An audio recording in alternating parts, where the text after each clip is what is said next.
இன்னைக்கு நம்ம சினிமா உலகத்துல பார்க்க போற படம் Tourist Family. Sasikumar, Simran, MS Bhaskar, Yogi Babu, Ramesh Thilak நடிச்சிருக்காங்க. இசையமைச்சிருக்கார் ஷான் ரோல்டன். எழுதி இயக்கி இருக்கிறார் அபிஷன் ஜீவன். இந்த படத்தோட ஒன்லைன் என்னன்னா, இலங்கையிலேருந்து வர நம்ம மக்களை அகதிகள்னு சொல்லி துன்பப்படுத்துறதும் துயரப்படுத்துறதும் காயப்படுத்துறதும் காலங்காலமாக நடந்துகிட்டு இருக்க ஒரு விஷயம்.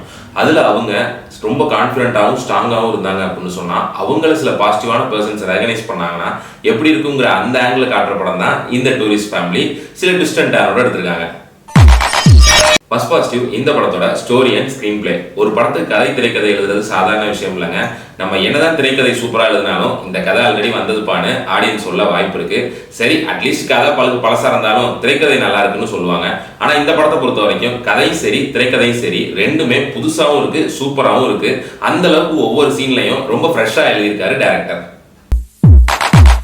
செகண்ட் பாசிட்டிவ், இந்த படத்தோட நடிகர்கள் தேர்வு. ஒரு நல்ல கதை அந்த கதைக்கு தேவையான நடிகர்களை அதுவே தேடிக்கும்னு சொல்லுவாங்க. அந்த மாதிரி இந்த படத்தில் நடித்த சசிகுமார் சாரா இருக்கட்டும், சிம்ரன் மேமா இருக்கட்டும், அவங்களுக்கு பசங்களா நடித்த 2 பேரா இருக்கட்டும், Bhagavathi Perumal sir, MS Bhaskar sir, Ramesh Thilak அவர்கள், இப்படி எல்லாருமே இந்த கதையோட சூப்பரா பொருந்தி போய் செம்மையா நடிச்சிருக்காங்க. தேர்ட் பாசிட்டிவ், இந்த படத்தோட காமெடி சீன்ஸ்.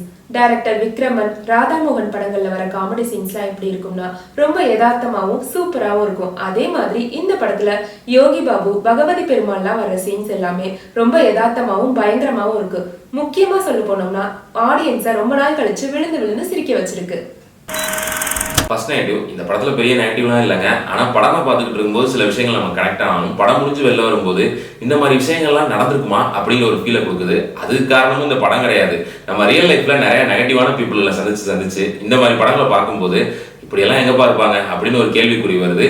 ஆனால் இந்த படத்தோட கான்செப்டே இந்த உலகத்தில் சில நல்ல மனிதர்களும் இருக்காங்கன்னு சொல்கிறதான். ஸோ அந்த வகையில் பார்த்தா இந்த படத்துக்கு அதுவும் ஒரு பாசிட்டிவ் தான். ஓவராலா இந்த படம் எப்படி இருக்குன்னு பார்த்தா, மதகஜராஜா, குடும்பஸ்தன், டிராகன் படங்களுக்கு அப்புறமா இந்த டூரிஸ்ட் ஃபேமிலி ஒரு முழுமையான திருப்திகரமான படமா அமைஞ்சிருக்கு. இந்த டூரிஸ்ட் ஃபேமிலி படத்துக்கு நம்ம சினிமா உலகம் சேனல் கொடுக்குற மார்க்குங்கிறது கண்டிப்பா 5க்கு ஒரு 4 கொடுக்கலாம். இந்த சரியா இல்லாத படத்தை எல்லாம் ஃபேமிலி ஆடியன்ஸ் தலையில கட்டு, இந்த படம்லாம் ஃபேமிலியோட பார்த்தா நல்லா இருக்கும்னு சொல்லி சூனாப்பானா தலையில கட்டுற கணக்கா ஃபேமிலி ஆடியன்ஸ் மேலே கட்டுவாங்க. ஆனா இந்த படத்தை பொறுத்த வரைக்கும் உண்மையிலேயே நீங்க ஃபேமிலியோட பார்த்தீங்க அப்படின்னா சூப்பரான ஒரு ஃபீலை கொடுக்கும்.